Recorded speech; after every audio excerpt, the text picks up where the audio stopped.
Welcome back to another fantabulous episode of One Nothing Podcast. I'm your host, Amanda. Here's your host, David. Hey, what's up, guys? Anytime now, he'll catch up.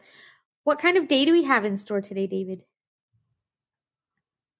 A very good and funny day. Very good and funny day. That is right. So we have a very funny day and a funny episode in store because we managed to nab a guest outside of our typical ones. Today we have Taylor Ruddle, a comedian and award-winning podcast host. Thank you, Taylor, for joining us. It's delightful to be here. I think I should correct you there, actually. I am an award-winning comedian, but my podcast is only award-nominated, so didn't quite award-nominated that one. Oh. Well, I was giving you extra accolades, but thank you for being honest. I'll take it, honestly. You know what? Actually, I am an award-winning podcast host. Don't worry about what I said before. Don't worry. Yes. All of the awards. Well, thank you for taking time to be with us today. And naturally, we want to get to know you a little bit and put you in the hot seat. So for our listeners who haven't found you yet, can you tell us a little bit about yourself and about your podcast and what inspired you to start it? Yeah, of course. So I am a stand-up comedian based in New Zealand, which I'm sure your listeners might be vaguely familiar with where New Zealand is. I've been performing comedy for about 8 years, and I got started when I was actually living in Japan, of all places. Have either of you two been there? I've not. Unfortunately not. I'm stuck in my bubble. Any interest in it, or shall I just move Absolutely. on from the Japan thing? Yeah. No, I'm very interested. Bizarre starting over there because I actually was writing a joke book of jokes to try it at open mics here. And then when I moved over there, I thought, I'm not going to have the chance to do these. So I left my notebook at home. And then, of course, what would happen is I found an English language open mic night, and that was where I started. So very strange twist of fate there. Very cool. What else do I do? So, yeah, my podcast is called Ruddle Me This, which I don't know if you've both experienced this, but you see your name is One Nothing. Does Google try to correct that to something else when people search for it? Not typically, but I have a feeling that yours does. Yes. 100% of the time, if people Google Ruddle Me This, it just sends them to Riddle Me This, which so it seemed like a good idea when I was naming the podcast, but I'm sure that's absolutely shattered my SEO. So if anyone's listening, don't do that. But yes, it's I basically just get guests from the arts here in New Zealand, and I'm still trying to figure out what the soul of the podcast is really. Lately, I've been doing a segment called 10 Tiny Joys, which is where I get my guests to bring a list of 10 things that sort of get them through the week, and it's less things like holding my son for the first time and more like seeing cats out and about when I'm going for a walk, or like opening a soda pop on a hot day, that kind of thing, like small mundane things. And that's actually been a lot of fun. That sounds like a lot of fun. What a nice little thing. Way to appreciate life a little bit more with some of those tinier. Yeah, exactly. And I've had guests say that they came away from it kind of remembering what makes them happy. So it's a little bit of positivity in a very negative world at the moment. So I'm quite happy doing that segment. Absolutely. What a win-win for both of you. Good point. Yeah.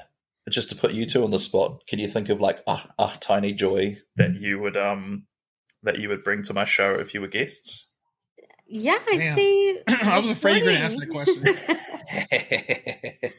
Recording with people that we haven't met or talked too much, and kind of exploring and learning a little bit about who they are and what ignites their passion. That's always a really a joy for me. I thoroughly enjoy doing that. Yeah, that's great. A great thing about podcasting is you get to sort of chat to people you might not have chatted to in the past. Exactly. Right. For me, it's my dogs in the morning, sitting with my dogs and they're hugging me and doing all that stuff. That's a joy for me. Yeah, those are two perfect 10 tiny joys. So if the listeners want to hear more conversations about that kind of thing, they can Google Ruddle Me This, and then when it says, "Did you mean riddle me this?" they can click no, and it'll take them to my page. Force the autocorrect to know that they're wrong. Make sure you type it correctly. And I would absolutely want to hear more positivity. That's when I'll know I've made it, is when it stops autocorrecting.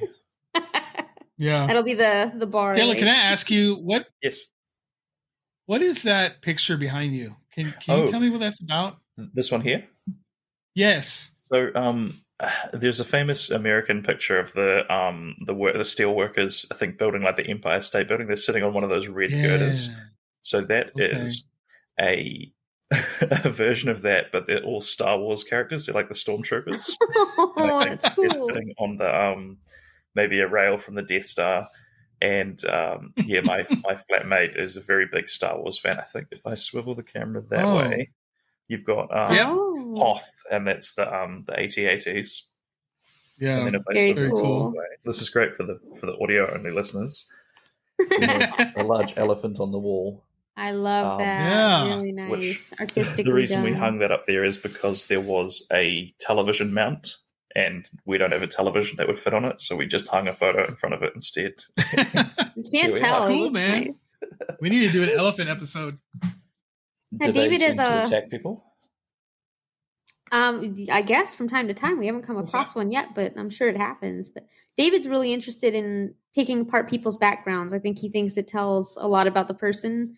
And He does. I guess. I don't know. He brings it up every episode. So I've also I did a very incomplete I like wall that. of soundproofing behind me, but that's a work in progress as it was very expensive. Part of it's proof. Yeah, exactly. And then I sit on the sofa to record, so it didn't exactly. But it must be working because your voice is fantastic.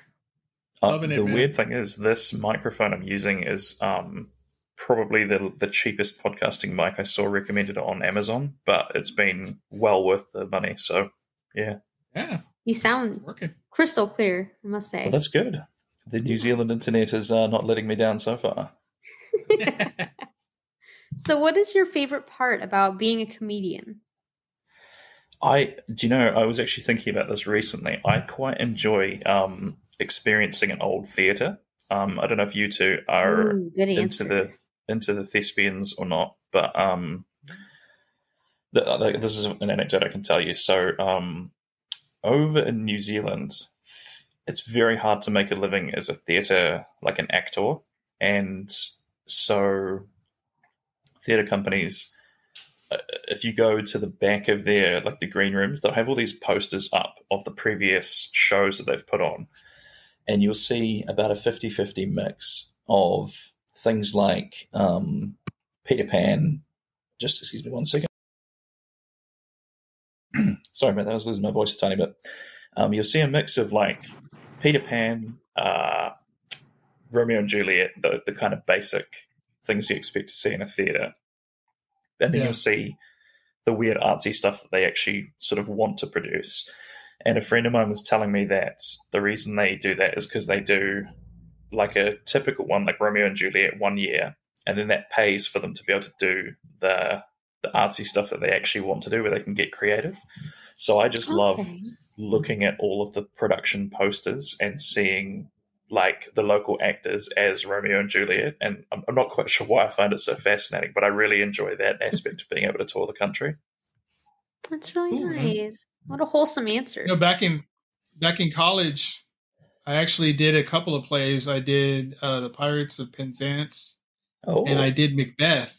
Macbeth was cool. That was wild. Yeah. I was actually almost completely naked on stage for that one. Are you serious? And that's never come up before in an episode? I'm serious. I wasn't embarrassed, so no. Wow. If you got I had like basically bloomers on, and that was it. Yes, I would cough too. He's flustered by the bloomers is what did it for him. So if you had to say your least favorite part of being a comedian, would you have an answer for that? Is there a part that you're really not like, didn't really know about it before you signed up for it kind of thing? Oh, you're muted. Whoops, sorry. Sorry. I'm the peak of professionalism here. You can tell it's my first time being That's great. Magic editing. There's genuinely a lot of challenges, like especially here in New Zealand. Like we don't have the comedy club circuit like you do have in America, so you have to sort of you have to self-produce a lot if you want to be a professional comedian. You don't just get to sort of fly into like Oklahoma and play the funny bone for 4 nights and then fly back to your home city. It's very much like you have to contact it's usually like a town hall or a little cafe or a bar, that kind of thing. You or a brewery. Breweries are popping up a lot over here, I think. Is it the same for you guys? Yeah, we've got a good amount of breweries. Yeah. And they're sort of becoming entertainment hubs. Like they'll do quiz nights and drag and comedy, and it's sort of turning into a bit of a one-stop shop for entertainment, which is cool. But yeah, it's a lot of work to book all of that, and then you actually have to travel and do the show. It just seems like it would be a lot easier to do it in America. The other thing is it can be quite cliquey, like because New Zealand's a very small place, so I probably know like 80% of the comedians in the country just because of how small the network is. So word travels quick. If 2 people have beef, then all their friends are going to take their side. So you have these weird. You have to navigate these minefields of relationships where this comic and this comic don't want to be on the same show together, and if you do a show with this comic, then they'll message you talking shit about this. Oh, sorry, we're allowed to swear on this podcast? Absolutely, sir. Fuck yes. Fuck yes. Anything goes here. Talking guff about another comic. So the interpersonal side of it is really hard because of how small it is. It's not, and just by being in it, you're a part of you're basically exposed to the whole rest of the scene just because of how small it is. So those two things, like, I got back from Japan and there was like 10 comics and we all kind of felt like we had each other's back. But then getting into a much bigger scene, I realized how cliquey and how fragmented it does become. And that was a huge shock to have to figure out how to navigate all that. It's like high school never ends, right? I was going to say, like, nothing is really safe from that kind of division and clickiness. It seems like everything has that, no matter what it is. It's so bizarre. I think it's a tribalism thing. Like humans, as soon as we get to a certain critical mass of people, that's when you start to see divisions forming. So we probably weren't big enough in Japan to have these divisions, but back here, there's a lot more comics. So I think that's when people they can sort of find their tribe within the tribe, I guess, is the way to think about it. But I could really do without that side of comedy. Yeah. Taylor, who is your biggest influence? I would say probably Todd Barry. Are you too familiar with Todd? Yeah. I'm not. I'll have to look him up. What has Todd Barry been in? He's been in a lot of supporting roles. Like have you seen The Wrestler? I've not. The Wrestler. I'm really sheltered. Mickey Rourke or something? Oh, yeah. And Todd plays his manager in that movie. I don't know if you two have seen the TV show called Flight of the Conchords. I've heard of it. It's on my Netflix, I think. Todd's funny, man. Todd is funny. Yeah, that was New Zealand's big comedy claim to fame for a while. But Todd Barry was in that. He played sort of like a rival band character for a few episodes. I'm trying to think what else he's been in. But yeah, I'd say he's probably one of my bigger influences. There's a British comedian called Gary Delaney, who's a one-liner guy, which I love puns and one-liners, those kind of short form gags. And he's definitely my favorite of all the one-liner guys. I'll give you one more. Who else would be a good influence?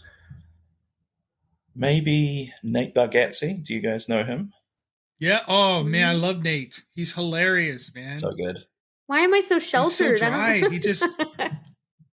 Well, Nate sort of like...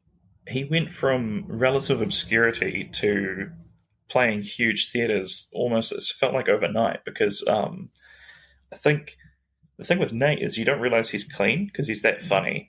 And then someone points it out that he's clean, and you go, wow, I didn't realize that. So I'm relatively clean. I'll drop a few curse words in, but like I don't get super vulgar or anything like that on stage. So Gary Delaney is a bad example because he's very dirty. But I would say Todd and Nate are pretty clean. So those two would be my biggest, the biggest ones that influence me anyways. Good I answers. remember where Nate says he's from. feel like it's Oklahoma, but I'm not real sure. He started out in New York. Yes, and he's initially from. He might even be from Texas or something, isn't he? No. I'm from Texas. He's not from Texas. No, he's. I think he's. I want to say Tennessee. He's a Tennessee kid. Yes, Tennessee. That's one of his. Yeah. Yes. He's from Tennessee. You're right. He does like his deliveries are. It's different from other comedians because he starts talking, and then next thing you know, you're laughing. And you're like, "What the hell?" It's like he's Is not it like even deadpan humor, or bringing like... that joke to you. It is. It's kind of like, yeah. Okay, I can. Yeah, that's the closest American deadpan that I can think of. He's really great at it. Man. I love Nate. He's so funny. Yeah. I'm definitely going to look all these people up because I live a sheltered life, and the only comedians I really see anymore are just whatever that Netflix has on there because I'll watch it and fall asleep 10 minutes in. So like not that it's boring, but just because I never have time to really enjoy television right now. I fall asleep to comedy as well, so I don't hold that. He's on Netflix. Look him up on Netflix. Okay, I'll look him up on Netflix. Look up on Netflix is Taylor Tomlinson. She's hilarious. I do watch Taylor Tomlinson. She's who's that? Taylor Tomlinson. Taylor. She's amazing. She's funny. She is 27 or 28 or something like that, and she's been doing comedy since she was 16. She started in the church circuit. Wow. Yeah. So by the time she kind of made it, she had 10 years of experience already just doing church gigs. So yeah, really, really funny. She's blowing up. I think she's got she's just hosting a new late night show. Like that's quite a big thing in the After States, midnight. That's huge. Yes. Yeah, it's on CBS after midnight. It is really good show. Excellent. Really I haven't managed to check it out yet, awesome. but I can imagine. Yeah, fantastic. Yeah, I've seen her. You would be great on it, Taylor, because you specials. It's other comedians on there. Yeah, hopefully. I might have to. Yeah, she has like 3 comedians. They do like they talk about they play games and whatnot. It's really awesome. And every show, it's 3 new comedians. Freaking awesome. That's cool. I like that. That is really neat. So, Taylor, do you have a most memorable moment up on stage as like the pinnacle of like just a really wholesome, made you feel good, I'm in the right place kind of moment? Yeah, so I have a couple. I'm just trying to think which one will tell the best. I'll give the most recent one. So I recently, by recently I mean a couple of weeks, 2 or 3 weeks ago, there's an Australian comic called Blake Pavey, who's one of these new breed of like TikTok comedians where he sort of got famous uploading clips to TikTok, and he can basically tour anywhere in New Zealand and Australia at the moment. And he was in New Zealand for about 3 or 4 shows, and a friend of mine opened for him up in Auckland and put in a good word for me, so I was allowed to open for him here in Christchurch. And the theatre we were doing was about 300 seats, but it was probably more like 200 people that had attended. And because I was a local, I sort of got to say that to the crowd a little bit at the start. And this, to me, as someone who's like not really famous, it's a cool moment when you get to open for a big comic and the people in the crowd are like, holy shit, this guy's just from here. Like, this is amazing. Oh, and so that must be a good feeling. I felt very like seen. I felt very validated. That's awesome.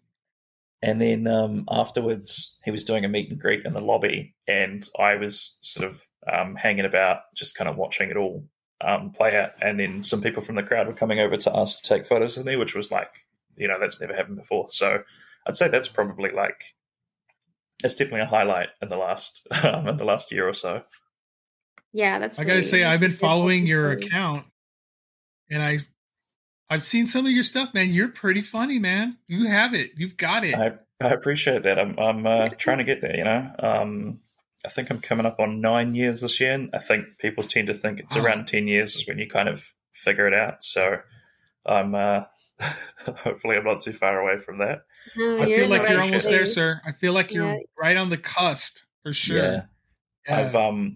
I've really got to start hammering the TikTok. I've been uploading stuff to TikTok because that's just the biggest platform, and it's bizarre. Like, because you two promote mostly on Instagram for this podcast. Do you find you get sort of good engagement? It looks like you do from what I see from the outside, but I don't know. How do you kind of feel about it? Instagram, we do pretty good with engagement. TikTok, we struggle a little bit. And then we're on Twitter, but we get next to none on Twitter. It's really hard to get any kind of engagement there. I feel like a lot of people are just... whatever it's called. People are just happy to lurk nowadays, aren't they? Yeah, honestly. Pretty much. Seems like it. So listeners of the 1-0 podcast, you need to start leaving comments on these two delightful humans' posts. Do it for me. Thank you. That's right. Thank you. Do it for Taylor. Well Taylor has spoken. He has. Taylor is law. You guys need to listen up. That sounds good. Now your podcast has over 50 episodes now, which you release looks like on a weekly basis from what I can see. And for someone who's just getting introduced to your library, would you suggest someone start off on episode 1 and work their way through? Or do you have an episode that you'd be like, start on this and make an impression? Or what would you say is your go-to? Okay, definitely don't start from the from the first episode. Because, everyone says that. I mean, put it this way, so I even have it in my trailer for a while. I had a bit saying, this is, Ruddle Me This podcast. I appreciate you checking it out. And then I had a piece in there saying, if you're listening to this episode, which was like kind of episode 0, I wrote, you're probably a podcast completionist like me, which I respect, but you don't have to do this to yourself. So I gave it episode to start from. I'm just going to quickly go to my feed and figure out what would be a good one for people to start from. Yeah, take your time. So here's my long answer to a short question that you asked me. Like, of course, you can always start from the first ones. This podcast started off as me actually doing reviews of posters from movies and TV shows and talking about the media behind them. So quite different to what I do now. So if you're into that kind of thing, I recommend starting at the first one. And then I'm just looking at my feed now. So by around episode 19 is when I started bringing a guest on to talk about a topic that they were like obsessed with. So we've got baseball, murder, a documentary called The Gates of Heaven, the singer Lily Allen, that kind of thing. So if you're into like niche topics, number 19 would be the one to go for there. And then if you want to go for the 10 Tiny Joys that I was talking about before, start at episode... Where did I start that? 51. So 51. Yeah, that would be my recommendation, depending on what you want to get out of this podcast. Okay. Start at varying levels of how many episodes are in. But like with all podcasts, the first few are kind of rough because I was recording on a Yeti. I think, is that what you're using, Amanda? That is what I'm using. So my voice is quite low and it's not ideal for the Yeti. So that's why I switched over to the one I'm using now. How are you finding the Yeti? It does okay for my voice range, but I have like a chipmunk voice most times, so it captures mine okay. But I also have been dabbling in audio editing a little bit, so I've been learning how to fix problems after the fact, which I admit if I didn't have a microphone that had problems, I wouldn't have any to fix, but it's been a learning experience. I just learned how to do a noise gate properly, which has been a lifesaver, so I feel you there. What about you, David? What are you using? I'm using a Yeti as well. Oh, well, you guys sound really clear to me, so yeah. Oh, good. Good. I think a lot of it too is the recording server that you're using. We had to invest a little money into the paid version of the one that we're using to make sure we get the quality that we were needing, because that was kind of lacking earlier. But we also when I started this podcast, I was using my computer audio, and it sounds like I'm talking through a tin can. So I kind of have the same response when people ask me that. Don't start at the beginning. What are you recording into now, if it's okay to ask? So we use Podcastle as like our online recording server, and then we're just using our microphones that feed. Oh, I see. The computer audios, and it was yes. Okay, I'm with you. I wasn't sure if you were using a mixing board or anything like that. Oh, no. We haven't dabbled quite into anything like that yet, but maybe someday in the future. That's my next big purchase, is I'm going to get a multi-track podcast recorder, because those I've heard those are really good, but they're expensive. They are. Yeah, they are. Yep. Yeah. So we have a fun little game for you now, Taylor, that we do for all of our guests, and it's called Red Flag, Green Flag. And probably self-explanatory, but a red flag is something about yourself that somebody who didn't know you would view in a negative light. And a green flag is something that someone would view as a really positive attribute. So it doesn't have to be super serious or intimate. It could be, I like to eat pickles with mustard on them. You know, anything that would be considered a green flag or a red flag to someone who didn't know you. Okay. Would this be in the context of a relationship or just friendship? Oh, just in life in general. Just life in general. Yeah. Well, I would say do you have a preference in which one I say first? No, not at all. Floor is yours. So we'll go for red flag first. I am absolutely a workaholic. I just cannot stop. I'm always my career has been. I worked at an apps company doing apps in Japan. Then I got back here and was doing graphic design. So I'm a designer sort of by trade, I guess, before this. And then now, as you can imagine, I do a lot of my own designs and a lot of my own podcast covers and posters and that sort of thing. So I just cannot stop. I'm always tinkering away. We're launching a podcast soon.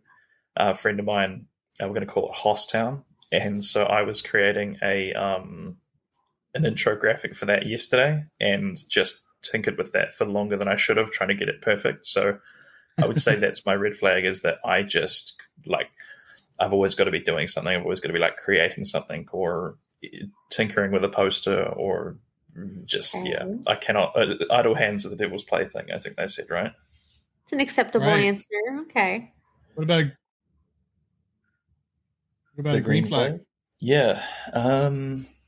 So this one can actually be a little bit of a green and a red flag depending on who it is, but something I've noticed with my interpersonal relationships with the comedians is I'm very straight up with people. I'm very direct about the way I communicate, and that can rub people the wrong way initially, but more often than not, people that I've had a bit of a weird or tense relationship with in the past, they go around the block a little bit and they experience a lot of the clickiness and a lot of the two-facedness of stand-up.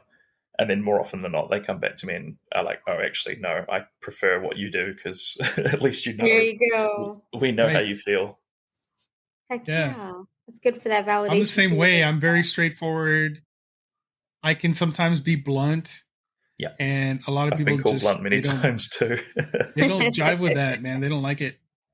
Well, that's the thing is I think people that are trying to be two-faced and a little bit sneaky find it threatening because they don't they can't manipulate you, or you know what I mean, they don't but then most people actually come to like it because they realize that it's not exhausting to talk to you. They know you say exactly what you mean and they're not trying to guess subliminal messages and that kind of thing. So red or green flag depending on who you ask, I think. I think it's a green flag, honestly. Yeah, I think it is. And usually I judge these flags. If they're not good enough, I usually come back and I say, hey, listen, that's not good enough. You need to give me another one. Those were great. Those were actually two very good flags. So you passed the test, sir. Good job. He didn't even know about the added pressure. He's like, oh my God, this is good. But that's the thing, man. I take things at face value. Red flag, green flag, got it. Okay, I got to give you the answers. So yeah, no, I'm glad. Yeah. Appreciate the honesty. Very nice. Just if it's okay to ask, what kind of flags have been given that were unacceptable answers to you? We just had one last week where the guy was like, "Oh, I like to clean. It's bad." Sorry, you fucking Zach. Yeah, he did. And he didn't accept it. He refuted it. And he said, no, I need a better one than that because that's not enough of a flag. Sometimes people are really vague too. And they'll be like, well, I can have a tough personality. It's like, okay, but it's really good to get to know someone about the things that they see about themselves. So we just appreciate the specificness and the honesty of your answers. So thank you for raising the bar. Love it. I've had those made very clear to me in the past. So I'm not under any illusions there. Oh, gosh. He was ready with those. Oh, so our next little our next little segment is called Question of the Week. And for that, we usually post a question after every episode to Instagram, and we'll collect answers for it. So our last episode was a really devastating story about a girl who was murdered while house sitting. And so our question from that episode was, if something goes bump in the night, are you going to investigate it? So before we share our listener answers, I would like to hear your guys' answers first, starting with Taylor. Are you investigating any kind of strange noises or anything that shouldn't be there in your home? I think yes. For me, it would depend on how dangerous this bump sounded as well. If it sounded really, really bad, I might stay in my bed. It was just like a little giggle. It'd be like, and then you're like, oh, this is fine. It's not. Yeah, then I would square up and walk out ready to fight. I don't know if this might come back to bite me, but one thing I do at nighttime, so I watch horror movies and I listen to ghost story podcasts, and that can mean is I get myself quite scared, like I get quite jumpy. So if I'm walking through my living room at nighttime and it's dark and I don't turn on the lights, I'll actually sometimes be just punching ahead of me just in case there's something in the darkness waiting for me.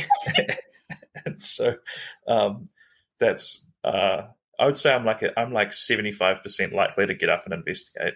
How about you, David? I'm kind of the opposite. The smaller the noise, it's not going to bother me. I'm not going to worry about it. The bigger the noise, I have to know what's going on.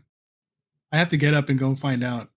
Yeah. And I will take a sword. I'll take an axe. I'll take police. I have all those things. Police baton, everything but a gun at this point. And I live in Texas, which is kind of a sin not to have a gun. But yeah, my family comes first. I have to protect them. If I'm the first one to go down and they can get away, then that's what's got to happen. Smart answer. Yep. I'm the same way. That's my answer. There you go. I want a better one. All of our commenters kind of had varying opinions. I kind of agree, but I investigate all noises because I just am familiar. I work from home, so I'm home all the time. I know the noises that are, typical. So anything outside of that, like a rattling or anything, I investigate it. If it's a big sound and I feel like it's a threat, then I like you, Taylor, I'd be squaring up and dealing with that, however that is. So we do have a number of answers. I got to see you squaring up. Well, oh, yeah. All I can picture for Taylor is like that one random Saturday that you forgot grandma came to stay. You're just like punching the darkness. I like picture when he says he does that. Oh no, that's a good point though. I'll have to consider that the next time I start throwing hands. Yell, are you there? So we have a number of our Instagram listeners who came on to share their answers with us. The grandma imagery. Oh, sorry, that's really tickled me. She can take a punch, though, right? She can take a punch. I mean, we'll see. That's what they make answers for. Yeah, never mind. I was going to tell you a quick anecdote about my grandmother, but that. Please do. Well, so my grandmother passed away, sort of in the middle of COVID, and we went to visit her in her kind of resting home. And my father stopped me before we went in, and he put his hand on my shoulder, and he's like, "Now listen, Grandma's not doing too well, so you just sort of be kind of." I don't know. I can't remember the exact wording it was, but it was like he thought I was going to start wrestling with her or something. Kind of went like, "What do you think I'm going to do? Am I going to jump up on the bed and put Grandma in a headlock and be like, 'Come on, Grandma, you usually fight that better than this?'" I don't know what he thought I was going to do in there, but I just found it so strange that he made the point to stop me and say, "Now listen, she's not at her full power, go easy on her." Yeah. So I apologize. Please continue on with this segment. Oh gosh, treating her like she's a phone on low battery. You gotta love that. Oh yeah, I don't know what he thought was going to happen. Oh, okay, my apologies for that. I'll let you continue. No, that's hilarious. That was worth it. Thank you so much for that. So we're going to breeze through some of these answers from our Instagram friends, listeners, and followers. So thank you guys for being so interactive on this one. Void Between Worlds just posted a meme that said, absolutely yes. Mom Wifey Therapist said, no, everything terrifies me. Angie said, I'm sending David. Angie is David's girlfriend. So appropriate answer, Angie. Damn. Twisted and Uncorked said, absolutely investigating. I have spiteful ghosts in my house that choose to pace in the night and a 2-pound rabbit that's prone to mischief. Safety for myself and my things means investigating. Very good. Horror movie Excuse man me, said, but those are traitors right there. Those ladies are traitors. Traitors to who? You and your presidency? To both of us, hello. They were never going to vote for me. They didn't trade nothing for me. That's correct. So, horror movie man for me either, apparently. He really doesn't want to hear from you, horror movie man. I don't know what to tell you. I'm sorry. I'm just joking. He said, if it's consistent, probably. Lituation Cindy said, most certainly. I keep cat balls and K2 going all night. I sleep with the dead because I live in a haunted house. A lot of you guys living in haunted houses and have an eyebrow. Cindy. Miss Interscare said, no, I'm making my husband go investigate. Haunted Strange Pod, Frankie and Sean, said, absolutely I am. I would need to know if there was a threat. Witch with all the gifts, our girl Stacy said, and I'm Sean. And that's Sean. Stacy said, depends on how comfortable the dog is. The paranormal lovers said, are the dogs barking? No, then no. If they're not bothered, neither are we. Yes, then absolutely going to go check, which is valid. It's pretty logical, yeah. Yeah, good logic. Nisha with Hot Garbage Show said, what if the dogs can't hear? Then I don't know. That I would assume people have made, if they are deaf, they've made arrangements for that. I guess so. Yeah. R.I.P. You guys. Thanks. Good job having deaf dogs. Yeah. That's what you get. What that was supposed to be. Nisha with Hot Garbage Show said, absolutely not. I'm scared. Luna Leaf said, absolutely. I'd rather know what the hell I'm dealing with than not. I used to be terrified. It's more cautiously curious after living in several active places, including the house I grew up in. Grave Evidence said, most definitely. I'm more afraid of humans than ghosts. With that said, there's liable to be a new ghost. Ghosts know better than to be rude. Good point. That's wise. The Great Girth Podcast. Ghosts, yeah. Ron is very wise. Let me tell you. He's a very wise guy. He's a wise guy. Yeah. This guy's a good fella. The Great Girth Podcast said, yes, because it's my home and they don't pay any rent, so they have no business in my home. Valid.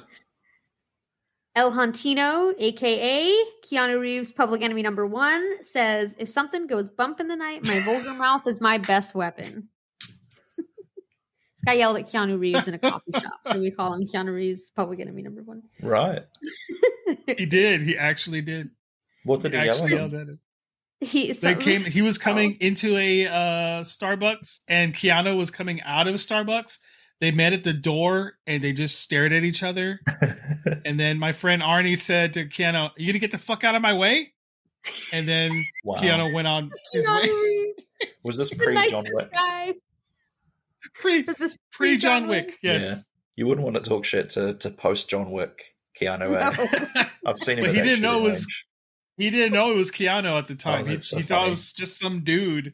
That's funny. I need us to blow up enough to where Keanu delivers a clap back and comes on the show to tell his side or something. Yes. Oh, we need that. That needs to happen. I know. Keanu, we're calling you out. Yep. Hashtag Keanu. Our friend Heather, Prissy Girl 03, said, if I'm the only adult in the house, yes, I'll probably go look around. If the man is home, H to the nah, his ass can go handle that shiz. I'm trying to read this. Oh my God, Heather. Creepy noises and spiders are his job. If he ain't home, I'll have my taser and pepper spray on me. Good job making the men handle it. Good job, girl. Oh my goodness. Bruh is a murder said, baby, not only am I investigating, I'm having my Alexa play the Mortal Kombat theme. You getting your ass beat tonight. Our friend That's Tyler, good. the Call to Madness, said, absolutely, mama didn't raise no bitch. And then Murder Juice just said, that's my VP right there. Oh, good job. Multiple exclamation points with Murder Juice. So really great answers, guys. Thank you for being so interactive and giving us your answers to that. I really love reading everybody's, especially the funny ones. Those just get me. And now, real quick before we start our pre-episode questions, I've got, here, let me turn on my camera so you can see. Well, I don't know that you can see very well, but on my microphone, we've got names. I don't want to move my microphone and mess it up, but we got names written all over here. And these are all people on TikTok who have joined our lives to write their usernames and comment. So I'm going to pick 3 at random. And if you guys hear your name be called, please reach out to us for a goodie bag. We have William Woodrop. We have King, And we have Macho, Macho. So if you guys are listening, send me a message from your account on TikTok to prove that is your account, and you'll get a goodie bag. Cool. Is that the segment that I saw someone asked to see your toenails when you were signing? Sure did. Yep, sure was. Yep. That was one of many that I didn't manage to get a screenshot of. He loves toenails, by the way.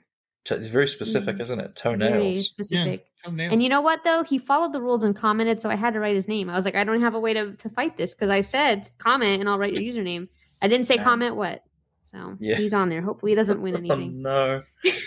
Oh, dear. The internet. The internet. So I have some pre-episode questions for you guys. I'm going to have you guys share your perspective on. And this is just kind of teasing you into what our episode's about.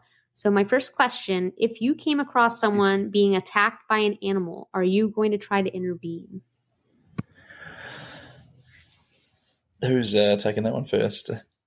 I'll take it. Yes, okay. I'm going to. Depends on the animal, though. If it's a Tyrannosaurus Rex, they're fucked and on their own. Did you say Tyrannosaurus, like a Tyrannosaurus from Toronto? That's right. From Toronto. You know, the up north. If it's a koala, I'm going to help them. Yeah. Koala? I think that's a good point. I watched what was it? I listened to a podcast about a guy that was talking about surviving, or his partner got eaten by a bear, and he kind of just stood there and watched it, and it's such a conflicting thing because a bear, I think, is right on that cusp of like, I don't know if a human would be able to do anything against a bear. Like, we don't have them in New Zealand. Have you two ever encountered a bear before? No. I am lucky that I have not directly in person, but I've come hot on their trail next to their scat and stuff. But thankfully, I've not had a run in yet. Yeah, I'm not too sure. I think bear is the point. Like, dog, yes. Dogs you could probably do something against. And then, like you say, bigger than a bear, like an elephant or something, is probably fairly hard to have any. Oh yeah, no, you're on your own. If you got an elephant to deal with, you're dealing with that by yourself, my guy. You definitely deserve it if an elephant's attacking you. Like, you did something to annoy it. You said a bear was someone watched their partner, like their life partner. Oh my God. I'd have to. I think you're kind of honor bound to at least try in that situation, right? Yes. And that was why the episode, all the comments on it were very unsympathetic towards him. And at times the guy did feel a little bit like sociopathic, like he kind of didn't really feel bad for it. But I could be misremembering. But yeah, I often think about that, like, what would you do in the case of a bear attacking a loved one? Like, because a bear is, I think you have to at least try. Like, you have to have a go. Right. I think if you do that, you're probably going to die. Yeah. But I guess then you have to weigh up, is the shame of not doing anything, is that something one could live with? Because I'm a guilty person and I feel shame very easily. So I think that sort of thing would eat me alive. Hell yeah. That's my mutes because the freaking neighbor's lawn guy. Can you hear me? Yep. Okay. Yeah. David? Oh, okay. Sorry, I was trying to time my mutes because the freaking my neighbor's lawn people showed up. So I was trying to mute it every time they would do a pass past their window. Every time you're recording, eh? Yeah, I'm definitely going to try to intervene. That's what I love about this show. Yeah. If it's something that I can do realistically, I'm going to try to intervene, but like you guys, within reason. So I quite like that about podcasts, though. You get a bit of a snapshot of what's going on. And, like I do certain. I used to do ghost story episodes of my podcast, but it was too hard to get people to submit their stories. But I was recording once, and then so I'm already a little bit like in a spooky kind of mood, and then I think it was like the gas man or somebody, maybe someone from the city to do work on our thing, knocked on my door really loudly and just about jumped out of my skin when that happened. So I kind of I would have kind of left that in because that was I quite like that kind of the real life. Taylor, you might actually like my Instagram page. It's called Down the Rabbit Hole. I just started following you. It's nothing but paranormal stuff. Yes, I'll actually go and follow you now because I didn't realize it was a separate. I didn't realize it was two pages. I'm just going to do. Oh, I am following you. There we go. Yes. David runs the paranormal thing, and he does an excellent job of doing so. And he posts like 3 terrifying, chilling videos every day. So that is definitely, if you guys like being scared, don't watch his stuff at night. Though I'm telling you, I get too creeped out. I'll have to be punching air extra hard. Watching your stuff while in bed, just thrusting into the air. So my next question for you guys, everyone's probably been in at least one situation, but can you recount a time where you have been actively worried about the possibility of being attacked by any kind of animal? Oh, that's a great question. So New Zealand is a big dairy farming country. I've definitely been headbutted by sheep before. Wow. But they kind of hit you once and then leave you alone. So that's off the bat talking about that. I'm trying to think. Have you got anything, David, while I think about this? Yeah, I dogs pretty much because I'm a courier, so I make deliveries, medical stuff. And there was a time that I was talking to Amanda. I was in Tyler, Texas, and I was going to get out. When I went in reverse, I could see 2 massive dogs behind my truck with a guy holding a gun. This is at like 11 o'clock at night, and I thought, oh, this is going to be a bad time. Probably. Yeah. Now that you mention it, I used to work as a pizza delivery guy when I was sort of in my early 20s, and now that you mention it, you do get some things where a big dog comes running up to the fence, and you think, I really hope he doesn't know how to jump over that. Yeah. I think I've been pretty lucky. We don't tend to have dangerous animals here in New Zealand. We have, dogs. Dogs might be the scariest thing you can find in New Zealand, to be honest. We have wild pigs here, though. That's pig hunting can be a. We got those here too. But I've never been pig hunting before, so yeah, I think I've been quite lucky. So I can say no to that. Yeah. It's very good. Yeah, I was bit by a dog pretty good, but I wasn't really worried at the time. That was really kind of unprovoked in that time based on my education at the time. So I'm going to say this, it was like a pit mix, but I did run a rescue that primarily worked in pit bulls. So it wasn't like, it was a pit bull, but it was just, if you're a firefighter, you're bound to get burned a time or two. I worked in dog rescue 10 years. I got bit really good once. So pretty good track record. Yeah, that's not bad at all. Yeah, but I really wasn't at the time I didn't have much dog behavior knowledge, which sounds ridiculous, but it was just a thing. I didn't really know how to speak dog. And that incident is what kind of taught me, how to delve into that. So I really wasn't worried at the time because it happened at a time where I thought it was unprovoked. I didn't see it coming. However, a few years back, I was in Naples on vacation. And I was in the water, and I had a very large alligator swim up to me in the water, and it got within about 5 feet of me before I realized what it was and took off back to shore with a starfish in one hand and my phone in the other, which is kind of funny. But yeah, I made it back to shore unscathed, then it took off the other way. But that was the only time where I've been I saw it and I was really worried that it was going to attack me. That is terrifying. Yeah. Alligators, are they, so this is another thing I don't have any experience with, but are they likely to attack humans? Yes. So not typically. They are, I don't know. So I'm in Florida, and we have like a million plus alligators just in the state that I live in. And so I come across them often. I kayak and I hike a lot down here. So I come across them, and they're 9 times out of 10, they're more afraid of us than we are of them. That being said, they're opportunistic. So if they're hungry enough and a situation presents itself and they think that it's worth exerting that effort, they will. I mean, they're just predators in that nature, but they're not as dangerous as a lot of people seem to think. They don't come running out of the bushes at you when you walk past or anything like that. But they're definitely dangerous when they do take that opportunity, Wow. It gets scary. If I ever visit Florida, I'm going to have to be punching in the water ahead of me to try and absolutely. Punch at all times, because if it's not in the water, there's snakes. It's not snakes, it's sharks. It's just punch everywhere all the time. Oh, wow. America sounds terrifying. People talk a lot of crap on Australia, but honestly, we have more deadly animals here. I'm not sure why they don't get the taking it seriously. I think the difference is there's like the American animals will physically damage you, whereas the Australian ones will just poison you. So that's the kind of that's true. Both dangerous, but for different in their own reasons. ways. Yeah. So my third question for you: do you tend to take warnings seriously if they are warning of a safety hazard, such as like a wet floor sign or like a do not use sign on an elevator or anything like that? You guys take those kind of directions very seriously? I absolutely do. How about you, David? Yeah, absolutely. Yes, because I think I've not done that as a child and learned the hard way. Yeah. Most times I also take them seriously. There's sometimes that, like for example, there's a trail down here, but there's a part of the boardwalk, and after the hurricane, they had it closed off.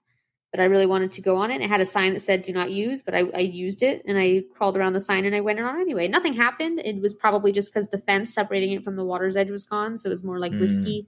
But if I don't deem it to be a threat myself, I'm not likely to take it as seriously, just personally. Interesting. So interesting, yeah. Don't touch it. It'll electrocute you. Let me see. Well, if it says don't touch because of electrocution, that's a little different than don't use this walkway. But yeah, I see your point. Let me just make sure. They could be lying. I'm very much a rule follower and a sign obeyer. Like keep off the grass. Absolutely. Okay. That's good man. Very good. So now we are going to embark into our episode a little bit, and we've kind of already gave some teasers about what it might be involving with our questions here. We're going to crawl into, David's going to show you our little time machine here. Show him our time machine, David. Oh, yes. You got it. Oh. Isn't that nice? Is that like a TARDIS? Kind of. It's kind of like, yeah. Yeah. Wow. More ridiculous, but yeah. Doesn't work as nice. David never changes the oil, so. But I don't. I'm really bad. We're going back to the very vague year of 1999. And I say vague because throughout all my research, I could not identify a month or a day. But despite all of the digging, which usually leads me pretty good results, we're just going to go with the year 1999, which is, as we know, the birth year in which today's episode's victim is born. Our victim's name for this is Vladimir Popov, and he has two lovely parents, a father named Yuri and a doting mother who was not identified in any media sources.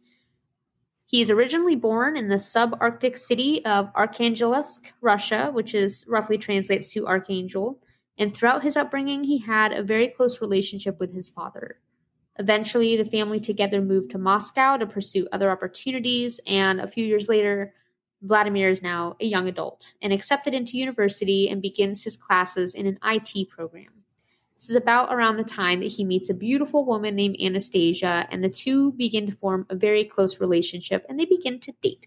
So I have a few photos that we're going to send over to the little group chat that I made you guys on Instagram, just so you can see what this guy and his lady, just to get, an idea for the episode. I'm going to send you over some photos of him and his girl.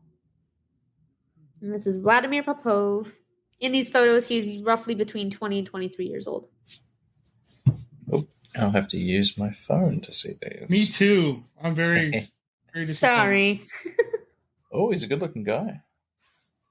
Sorry, I don't know if I was too excited when I said that. Yeah, you sound really eager. You want some more? I got more. I'm just kidding. Vladimir Popov. Anastasia. Yeah, she's a looker too. She is gorgeous as well. So my Instagram is that happening to you too? So is that what's happening to you, Taylor? Yes, indeed, exactly the same. Same thing. Oh, it's like blurring for you? Yeah. I can see it if I don't click on him. Yeah, if you don't click on him, you can see it. But he looks kind of like Nicholas Hoult. Yeah, he looks like a lead singer of some band. Oh yeah, it's doing it to me too. That's weird, huh? Sure. Interesting. For the brief second that I can see her, she looks a bit like a who was Hunger Games? That was oh yes, Jennifer. Yes. What?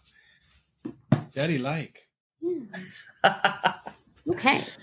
So they're two good looking folks. Very good looking folks. Absolutely. So Vladimir around this time, he has this really strong desire to live life just kind of doing what he wants. Like, he's really tired of just kind of trying to work his way through the cycle, as you are probably familiar with, Taylor, now that you've branched into doing what you love full time. He very much wanted a taste of that life. He was sick of just working for paychecks and going to school and that being his whole life. And he lives in Moscow at this time. So he's trying to kind of try his hand at a couple different things in an effort to discover what it is that ignites his passions. He learns how to create websites for a while. Doesn't really enjoy that so much. He does like music and he records a few songs, but doesn't really gain any kind of notoriety from that. And he likes it, but he still feels like he's just living for someone or something else. He doesn't really feel like he's in control of his life or that he's really enjoying his time as much as he wants to. So now we're going to move forward to the beginning of 2023. So just last year. This is a very recent case. Vladimir has changed schools and now attends a different IT program. He kept trying different things, and throughout all of this, he had some really good friends that supported him throughout all his endeavors. But again, nothing really notable happens. All of these, failed attempts at trying to find a passion, they don't really go over as well as he hopes. This is also around the same time that something of notable news is happening in the area, the war with Ukraine. Of course, as a peacemaker and someone who's trying to enjoy his life, this atmosphere is not vibing for Vladimir. He's like, I don't really like the general vibe of society around me right now. So feeling like he just can't find himself in the city that he's known for so many years, he makes the decision to move from Moscow to be with his father in a city called Hurghada in Egypt. Have either of you heard of Hurghada? I've heard the name. Yeah. It is no wonder that you've heard the name because it's a super beautiful place. Tourists go there. I'm going to send it over. There's a few pictures of way over Photoshop, as you'll see soon. Beaches. It looks like beautiful, warm, temperate waters, beautiful white sandy beaches. And it's kind of at an inlet. So I sent you a little map where it's kind of in the middle. It's hard to see because you can't open the map, of course. Thanks, Instagram, for that. But it's basically between Saudi Arabia, Egypt, and Cairo, kind of in that little water that goes between those three. Yeah. It looks pretty, right? It does. Picturesque. Yeah. It's a beautiful. Those pictures are actually loading fine for me. Oh, okay. I definitely see what you mean with the Photoshop, though. But yeah, it looks nice. Yeah, it's definitely, as you'll see, it does not quite look as picturesque as that, but it looks beautiful. If you're just Googling Hurghada, it looks like a wonder world. And Vladimir really feels that this is the place he can begin living for himself. Again, it's a huge tourist area. There's pristine beaches, gorgeous waters, soft sand. People come from all over the world to visit the coast, which butts right up against a part of the Red Sea, which is called Dream Beach. So it sounds, again, very idyllic. Something that tourists who visit this area aren't really aware of, though, is that the waters that make Dream Beach are tainted with the blood of more than thousands of livestock that are thrown overboard each year off of large vessels offshore. These vessels are moving animals from continent to continent, sometimes thousands in these huge boats. And many animals become sick or lame, and there's nowhere really to put animals to keep them apart from the healthy ones. Some even die on transport, and they'll get kind of chucked overboard and leave them to die, probably horrible fates.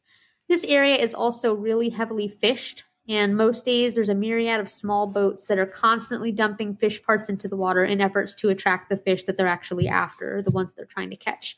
So this, of course, isn't visible from the coastline. This is all happening out off the waters, but... That's intense. Can you hear that? Give me just a second. Hey, listen. Be quick and go. The man's got a job to do, and he's doing a damn good job. So now that I've kind of painted a picture of the surrounding waters, you can kind of get some things going. I'm not going to speak them yet, but you can kind of get some things populating in your head about what kind of scenario we're creating with all of this, okay? These activities that are taking place are essentially ringing a giant dinner bell into that zone, miles wide. And they're, of course, far out of the view of the gorgeous beaches of Hurghada, but that's a hidden tragedy that people that visit aren't really aware of, that this is happening offshore. So Vladimir is enjoying his new life in Egypt. Okay, good. Hurry up. Freaking windows. Sorry, it keeps passing my window. Hurry up and go. Vladimir's enjoying his new life in Egypt, and he finally he's trying to look in those windows, girl. No, he can try. There's nothing to see.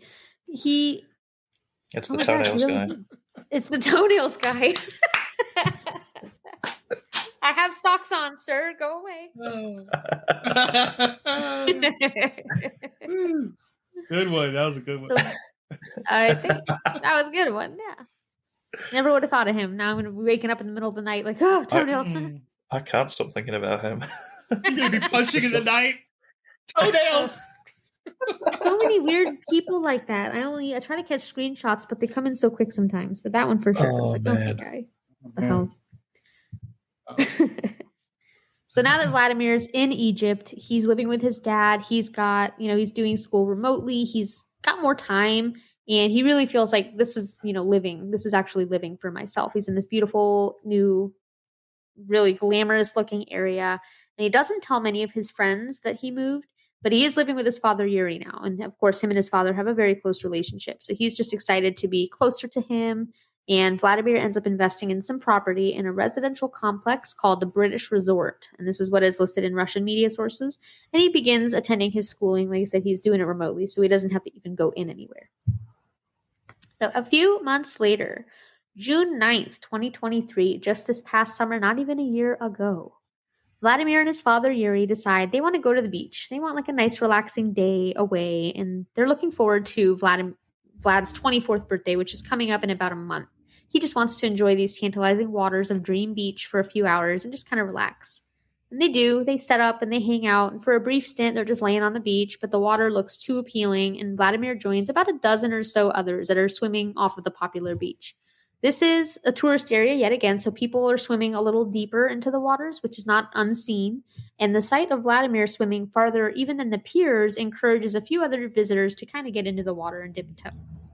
So Yuri, his father, is back on shore, relaxing in the warm weather and basking under the strong rays of the sun when he hears a familiar voice. And he raises his head, scans the surrounding beach, trying to look for his son, but all he sees are the gently lapping waves. But then a strange visual in the distance catches his attention. He sees a splash, quite a bit larger than your typical rogue fish leaping from the water. So soon after, he sees another splash, and then he hears that familiar voice yelling again, only this time it's yelling for him.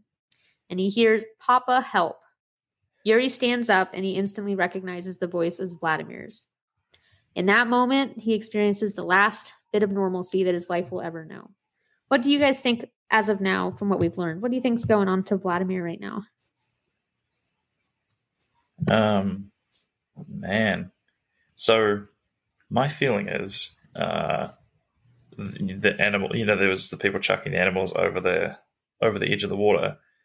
My feeling is like they chucked one over who like wasn't as dead as they thought it was going to be, and this animal probably started swimming back and came across poor young Vladimir, and maybe is whether just trying to like self-preservation, attack anything that it perceives as a threat, or I don't know, maybe for foods. That's kind of my feeling. How about you, David? I think that if these animals are being tossed over and they're not making it, they're dying, it's a sure way to bring the predators of the ocean to feed on. And my guess is that it's just waiting for the next thing to be plopped into the water. And it's got big jaws, big old jaws. So David thinks the shark's in the water. Taylor thinks that Vladimir is being attacked by a rogue lamb. Some valid answers. Some John McClane, like, they didn't finish me off when they threw me into the water. Let's be honest, that lamb deserves to live if he makes it to shore. You make sure I'm dead before you. Yes, I don't know. I think David's probably right though.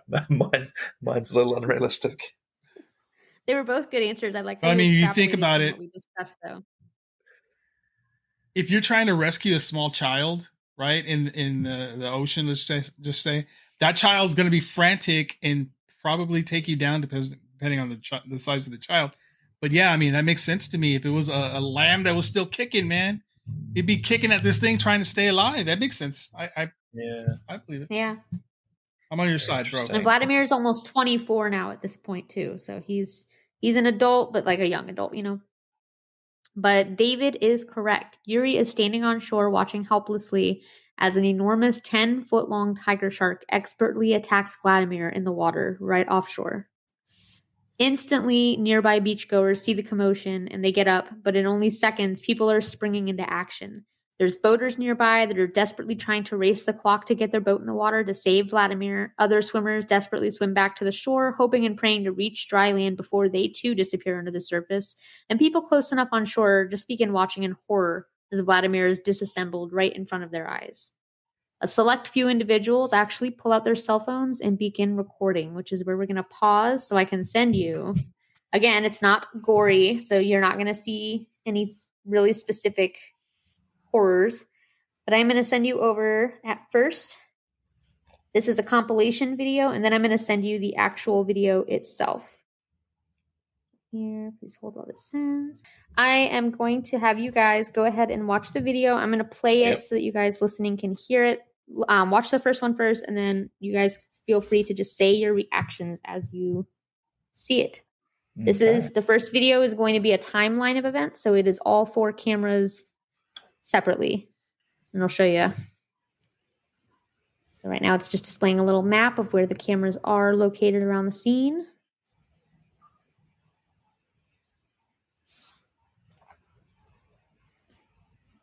David, what are you seeing?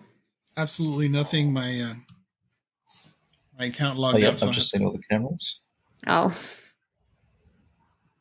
I see he was not actually that far out into the ocean at all. Not really, no.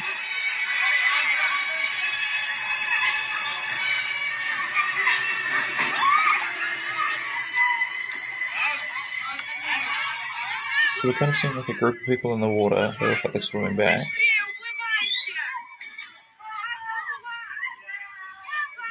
All the splashing about, I can see. Oh my god! Oh my god! Oh, his feet just came up out of the water. Wow. Oh my god, what is this? Oh my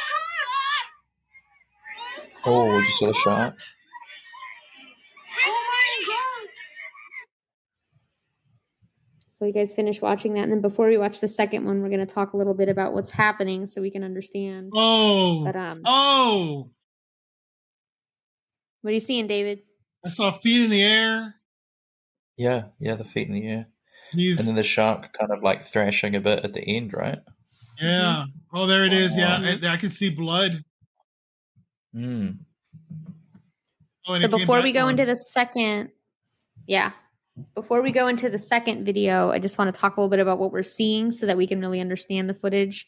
So Vladimir is just swimming in the water, completely unaware that there's any danger lurking under the surface. He's attacked really quickly and brutally. The first bite inflicts enough damage that the water around him, like you said, turns red with blood. Oh, yeah. Second and third bites are successful in completely amputating both of his arms, which is when the cell phone footage that I'm about to have you watch starts rolling.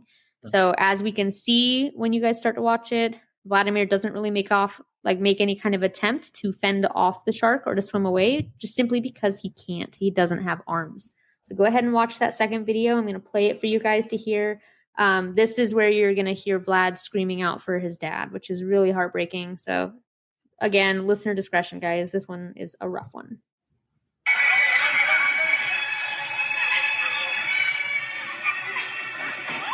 Oh. Damn. Heard it.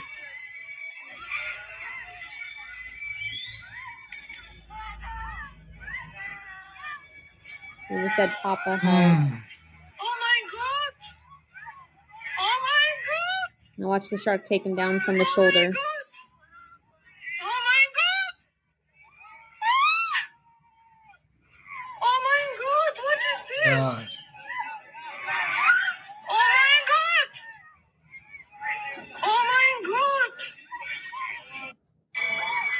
So the music is just music that's playing at like the little touristy area that people are hanging out at, right. But you can kind of expect how that would feel to be a father watching your son scream for help from the water, knowing that there's nothing you can really do. No, Amanda, that song is "Stand by Me," is it not? I have no idea. It did not sound like that, but I'm not very good with music, so. As a matter of fact, I think it was Stand By Me. Matter of fact. I can't imagine this poor man hearing that song again. Mm. I can't imagine that. So, like I said, once the camera in that footage starts rolling, he's already lost both of his arms. So he can't swim. He can't try to get away. He can't punch like we do at night, Taylor. I know, right? Yeah, my best weapon taken away from me. Your best weapon gone. Just all you can do. How big is a tiger shark? Is it like 5-6 feet kind of long? So this one is 10 feet long. Holy cow. Yeah, this is a massive tiger shark. And with one last attempt to rob Vladimir of his life, the shark launches himself at him, grabs him by the head, sends his legs flying into the air. And that's the last movement that we see as the shark successfully amputates his head from his body at that time, along with parts of his chest. Wow. The shark then allegedly spends the next 2 hours playing with the body and protecting it while fishermen tried to assemble a plan to retrieve the body. That wasn't in any of the Russian news sources. I don't know how true that is. A lot of the American media that reported on this was dead wrong in a lot of facts, so take that with a grain of salt. But they said in the American media that the shark spent 2 hours toying with his body. Yuri, in shock, joins a crowd of others who are just in complete disbelief of what they just witnessed. And the fishermen are successful in collecting what's left of Vladimir's badly mangled body, and then they manage to catch the tiger shark in a thick net and drag her onto the beach, which is where they determine her to be pregnant, which is a notable put a pin in that kind of thing. Then everybody on the beach proceeds to mercilessly beat the shark to death by their bare hands and by blunt force instruments. So I'm not sending you the video because I didn't even want to see it, so I'm certainly not going to show you. Wow. I know that sounds messed up because I just showed you the guy's video, but it's much more graphic than the one that we just watched. Wow. I did send you a picture of this beautiful shark, though, and I used the word beautiful for a reason, so don't jump on me yet. But this is the giant tiger shark that they hauled out of the water and then beat to death on shore. So I just sent that photo over to you guys on Instagram. Very sad all around. Sad for Vladimir, sad for the shark. And the reason I sympathize with the shark is because I do understand them wanting some revenge, but when they perform an autopsy on this shark, they realize that she was starving. So she did not have a single piece of food in her. No fish, no other foods, with the exception of Vladimir's remains, which consisted of his hand, his head, and parts of his chest. She was also pregnant. So of further interest and potential negligence by the city of Hurghada, this is not the first shark attack in this area. It's not even the first fatality. In July of 2022, only a year before, a 68-year-old Austrian woman was visiting the area. Her name was Elizabeth Sauer. She was attacked by a shark 15 minutes after a lifeguard held a presentation on the beach on the dangers of sharks in the area. This attack happened 30 minutes away from where Vladimir's attack was, and the shark in the incident that was reported by Elizabeth Sauer was not really identified, but they said was probably an oceanic white tip or a reef shark of some kind. They didn't really get to identify it. But not long after that, a second unidentified Romanian woman's partially ingested body was found the morning after her attack, also by a large shark. Her body was discovered on a nearby reef the next day. This attack was 650 feet from where Elizabeth Sauer's attack took place. So in the course of a year, we have 3 fatalities off these waters by a large shark. So what is your guys' opinion on why is this happening? Why are there so many fatal shark attacks in this tourist area? Well, it's the livestock they keep throwing overboard. That's a huge reason. There's actually a couple different reasons, but that is a huge reason, of course, as we're essentially just feeding them by doing so. What are some other things that contributed to this situation? Would it be because some beaches have a shelf or a gradual, the beach kind of gradually goes down into the water, but then some have a shelf. Would it be anything like that, like the depth? Is it potentially? I didn't actually look. Yeah, I didn't really look into the ocean floor, and if it has a drop off, that would also be a good thing because the deeper waters are more. He was not appealing. Far out from the. He was not far out from the dock at all. I was picturing in my head out in the ocean, but that happened really close to land. Out. Brilliant. So that's another potential thing. 2 other things are the fact that there is a lot of overfishing in the waters and people are chumming in order to catch big fish, but they're essentially depleting that area of resources for these animals that are competing for these. Well, and then, of course, this shark was pregnant, and so she couldn't chase prey as easily as most sharks who are not. So all of those factors contributed to this just being a very hungry shark. And in your guys' opinion, do you think that all three scenarios could be caused by the same shark? Is it plausible in your opinion? Well, how far apart were they? Because you said this shark did not have anything in its stomach. 3 within a year. Oh, okay. I don't know. Yeah, I don't know sharks well enough to know. Like, do they hang out and they're pretty solitary? So I wasn't sure either, and then I looked up some information, and a expert shark biologist actually had a lot to say about this incident and said that he believes it is the same shark. Wow. He said that sharks have a habit of returning to locations where resources are abundant, especially when they're starving and especially when they're trying to maintain weight for their growing baby. He also said all 3 cases likely to be the same shark because of the severity of the injury and the fact that it is so close, like it's 3 within a year. They're so close in frequency. And there was actually a shark caught on video 2 days prior to Vladimir's incident in the area. And they're not sure if that was the same one, but they also caught what looks to be a large tiger shark on that. So just the fact that all 3 were fatalities and that due to everything going on in the area, biologists think that it is perfectly plausible this could be the same shark that's coming back to what they consider an abundant, resourceful area. I would definitely believe it. Really sad. After killing Jaws. What's that? It's like Jaws, the movie, right? That was That was one shark in the same area, wasn't it?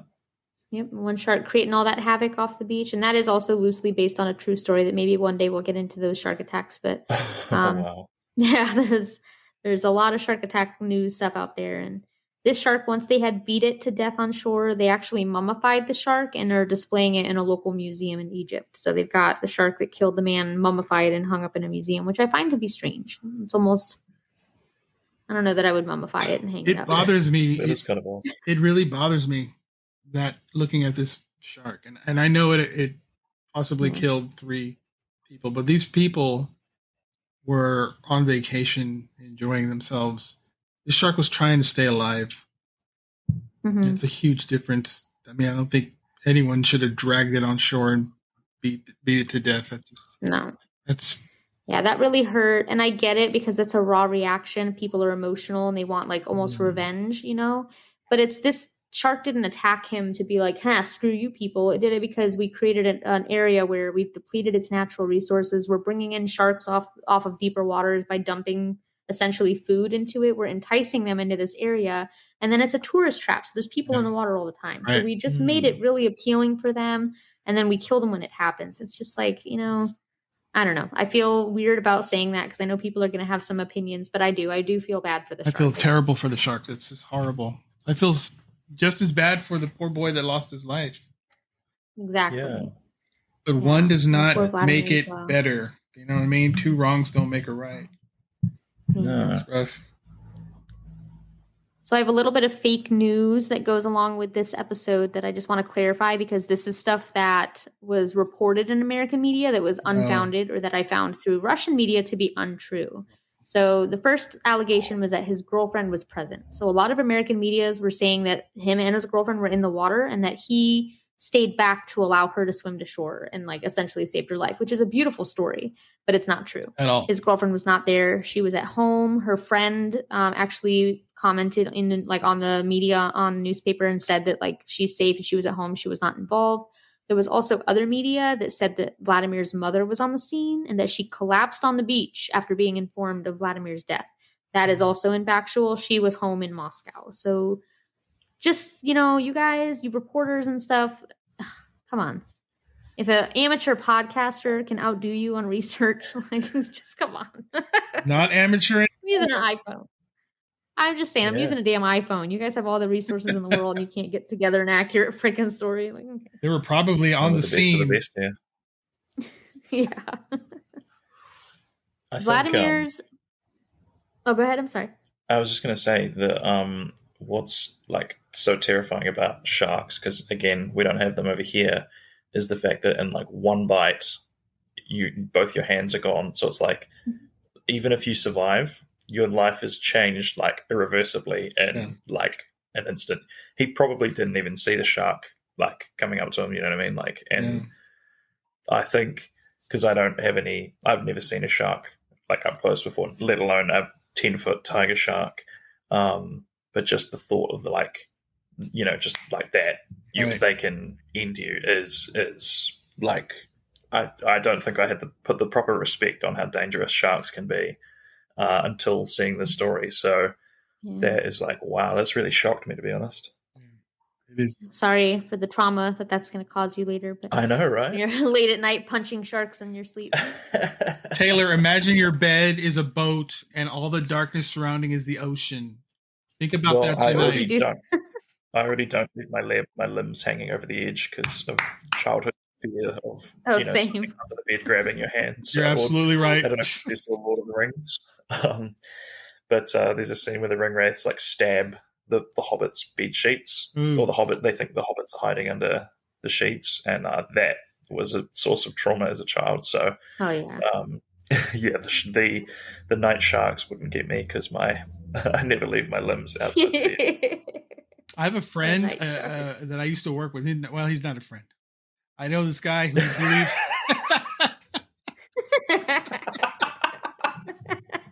I love how you caught yourself. Thank you for the clarification. I have a friend. God, he believed, if I'm not mistaken, the Lord of the Rings was filmed in New Zealand, right? Yes. Yeah. So he found that out. He found that they were filmed there. So he believes that if you dig in New Zealand, you'll eventually find hobbits. Skeletons. Oh. Yeah. Wow. Because the skeletons, did you say? Yes. On below, because they filmed it there. It doesn't make any sense to me, but he really believed this. He was like, oh, yeah. That's really dark. That's why he's not my friend. Those films kept our economy going for about 20 years. Yeah. And now that things are winding down a little bit, every time there's a new project developed, I think The Rings of Power is a new TV show that they announced, and the Hobbit movies before that. And every time one of those things gets announced, I always think like, oh yeah, the Lord of the Rings money must be running dry, so we've got to start a new project to give us a the well is emptying. Oh, yeah, exactly. Sorry, that was a bit of a tangent, but no, I enjoyed it. I enjoyed that. So I do have a little excerpt that Yuri left when he was interviewed about the incident that claimed his 23-year-old son's life. He said, and this is a quote, "My son was attacked by a shark. It all happened in seconds. There was no family nearby to help him. What kind of help can you give? This meat grinder happened in 20 seconds. He was just dragged under the water. This is an absolutely ridiculous coincidence because it is a safe beach. There are ships and yachts all around. It's never happened there. They usually attack on the wild beaches. It's just some kind of evil fate. And the fate of my son is tragic. Although it could have happened anywhere, the shark was his destiny." That's a translation from what his father had to say regarding basically saying like it was his destiny to go out for a shark, regardless of where he was, if he was on a safe beach or not safe beach, like that was his destiny, was a shark was going to eat him. So I don't know. Interesting. Provocative. Interesting. Can't say it was very optimistic, but if that helps you cope, Yuri, I'm here for it, Some residents of the area have called for a shark net to keep swimmers out. But wildlife conservationists are like pointing out these are just so not useful statistically. The nets do very little to prevent shark and human interactions. Instead, they cause unnecessary death and suffering of countless marine life that inadvertently swims into them. And then they get trapped and drown after sometimes days of suffering. So they don't statistically improve. They don't help reduce shark interactions with humans. But what does, not making things enticing, like dumping a bunch of animals into the water right by where your tourist industry is. Yep. Probably a good thing. Also, stop overfishing because, if they have nothing to eat, they're going to explore other things. Yeah. Vladimir's body was cremated and returned to Russia on request of his family. And that is the extremely traumatic shark attack that claimed the life of Vladimir Popov in July of last year. I do have his autopsy photos. I'm feeling they're not going to be recepted well, so I'm not going to send them. But they're really gnarly. The shark really did a number on the guy. Just for those who are, intrigued by that thing, they are out there. I'll share my sources about where I got everything. But the New York Post originally, they were really inaccurate. Like I said, American media did not get this story right at all. 59.ru, which is a Russian news source. They did a really good job. Tons of comments from family and friends, really reliable information. Just got to translate it, guys. It's not that hard. NDTV.com, Hindustan Times, and Documenting Reality. That's where you can find photos and videos. Documenting Reality has the autopsy photos. This is a viral video that went, like, a lot of people remember this from last year. Now you guys know the story behind it. So. We did not do shark biology segment for this because we did cover tiger sharks in our episode 23, which was the Dennis Murphy and Linda Horton, which happened off of the coast of Australia, you might recall. So we went into depth during that episode about how to avoid shark conflicts and all about tiger sharks. So if you want to go back and listen to that, please do, if you haven't gotten your little jaws fill today. But we're not going to go back into it for this because it was just done a few episodes ago. I hope our friend from Beyond the Shadows, Scott, enjoyed this one. Yeah, he does not like sharks. No. He is not a fan. He hates the ocean. I'll say this. I have found a surefire way to avoid being eaten by a shark, and that's to stay out of the fucking ocean. And it's worked for me. It's worked really well. I mean, I go in the ocean, but I just accept it. If that happens, that's just a risk for getting in the water. Same as the risk for getting in a car accident when you get behind the wheel of a car. It's just the risk is there. I will definitely do the last show about you in that shark attack and then close the show forever. Thank you. Yes, yeah. Do me justice. I stay out of the ocean too. There you go. Yeah. But mine is from a weird fear of I don't want to step on anything weird. You know what I mean? Like when you're walking along in the in the water and you just feel like something, you know, I don't know, a fish or something, whatever it is. Yeah, squiggles under your foot. Yeah, that keeps me out of the ocean. So I think I'm going to be relatively safe from shark attacks. Yeah. I think you seem... what the most like this sort of animal attack is just so like. I think what the scariest thing to me is that it's just so random. Like you couldn't really predict or something. Like all these extrapolating factors of like overfishing in the area. People like they probably didn't know about the animals being dumped off the water. No, they had no clue. And that's the thing that's so scary. It's almost like the butterfly. What is it? The butterfly effect. Right.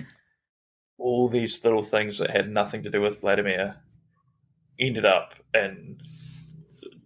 Undoubtedly the most horrible experience of his life. So yeah, I think that's what scares me the most is like you just don't see these things coming and you have no way of knowing all these things like the shipping in the area and the fishing levels and I don't know, just that really. Well, you heard from Yuri when he said it was the safest beach with all these boats and things and all this, and I really feel for that guy. I mean, watching that.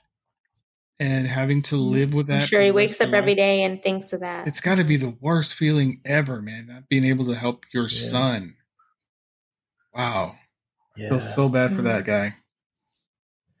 I guess in that situation, we can come back to that question of like, what do you do in that situation? Like, would swimming out and doing something? Because I know sharks, allegedly, you can chase them off by hitting them in the nose or something. A tiger sharks, would they be...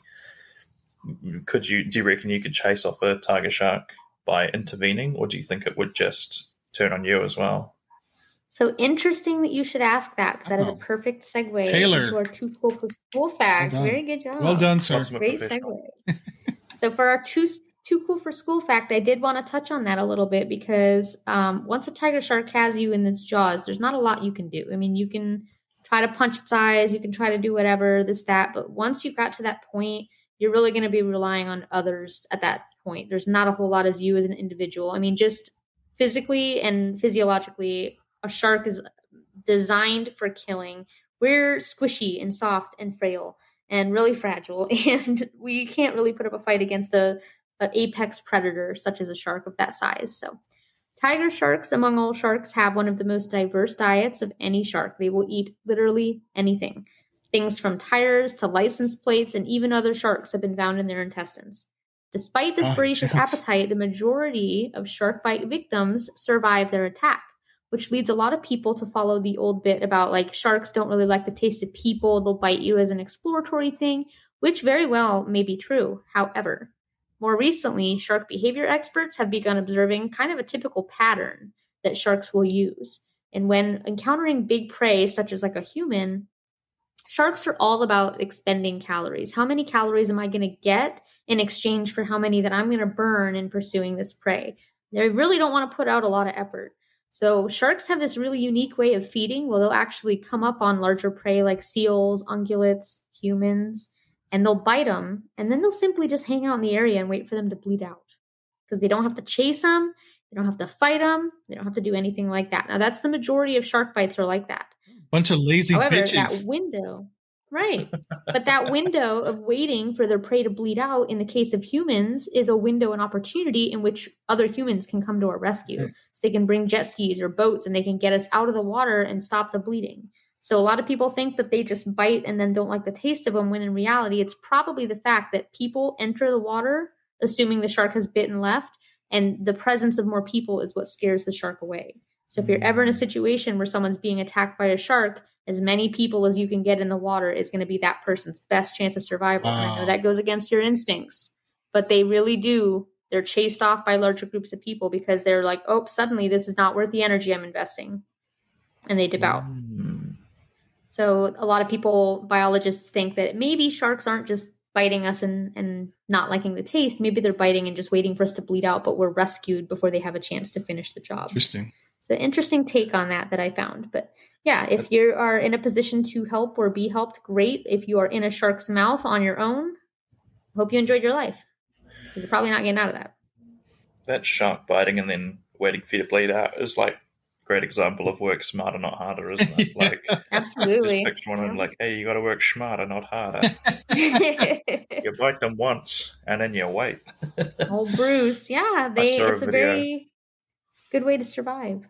I saw a video of a polar bear trying to crush some kind of vehicle that had a guy inside, and it was that exact same thing where the polar bear was doing the calculations of like, how many calories is it going to take for me to crush this car? Like, it probably could get in there eventually, but is it going to be worth the meal that was inside, which was the cameraman? And it eventually decided that it wasn't, and it went away. But and that's a common equation by most predators. You'll see that with examples of like, you'll see videos of leopards and stuff that are chasing these huge ungulate, these huge horned animals, and they'll hang on trying to bite and figure out a different way. And then they get tuckered out. They're like, I'm wasting more energy trying to take this thing down than it's going to provide if I can take it down. And then they'll bail and just let it go. And they'll sit there panting, looking all disappointed. Animals, it's a very common strategy. Animals don't know what calories are, people. Okay? They don't know. They know what energy expended versus they don't know energy gained, expansion. though. They know, I'm tired. I'm going to stop now. That's what they know. I don't know what calories are. There are no scales back in the ocean. They're not. Oh my goodness! I need to drop a few. No, we're not talking about poundage though. We're just talking about energy. You're talking about poundage versus energy gain. Taylor's talking about night poundage with those night sharks. Night poundage. I like that. With his fists. With his fists. What we're talking about? Are we talking about the same thing? I can see how that might be taken a different direction. Yeah. Night poundage. Yeah. She said it. Oh, man. So we do have a question of the week for this episode. I'd love if you guys would be as interactive on this as you were for the last one. And it's going to be, do you feel comfortable swimming in the ocean? Or you can choose any body of water if you don't live by an ocean. Everybody has that in the back of your mind. What? Oh, there we go. What? It was one of those quick runaways and then comebacks. Oh, you said damn it, and then you froze. So just waiting for you to get it together. No, you guys disappeared first. Was it me to get together? Damn it. Oh. I got I think I got booted for a second. Oh, weird. Well, we're back in and on, so that's weird. We're almost wrapped up. You want to take it up from the... So yeah, answer that question. If you feel comfortable swimming in the ocean, or if you're not near an ocean, you can say a lake or a pond or whatever you want, but throw that answer on there. We are not going to be answering it for episode 30, though. We're going to be answering it for episode 31. Why is that, David? That's because episode 30 is one something. That's right. So we got one something number 3, which every 10 episodes we bring an animal attack survivor onto the show to tell their story. And so you guys remember episode 10, we had Jeremy Evans, the grizzly bear attack survivor. And then episode one something number 2, we had Kristen Yalder, who had survived a hippo attack in Africa. So we have a Justice Taylor's eyes killing me.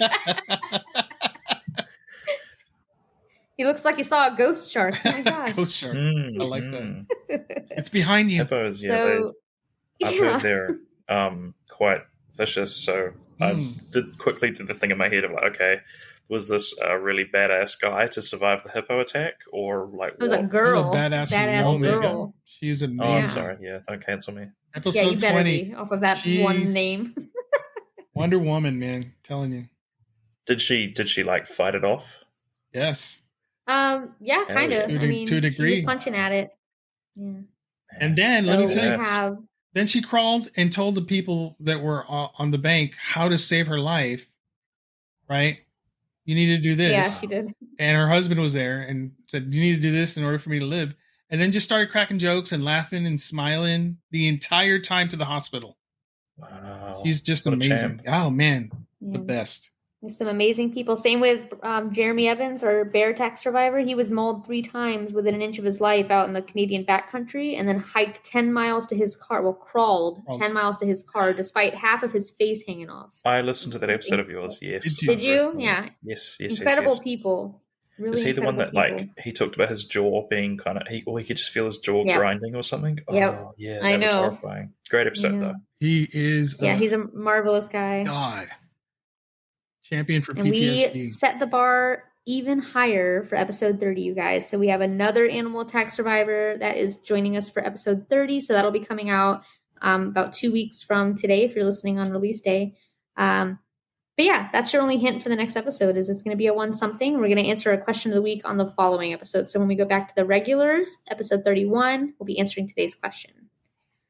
Lastly, Taylor, I hope this does justice for you because I know you said you're not raunchy, but, you know, one can only find so many jokes when looking up relevant jokes. So we have our joke of the day.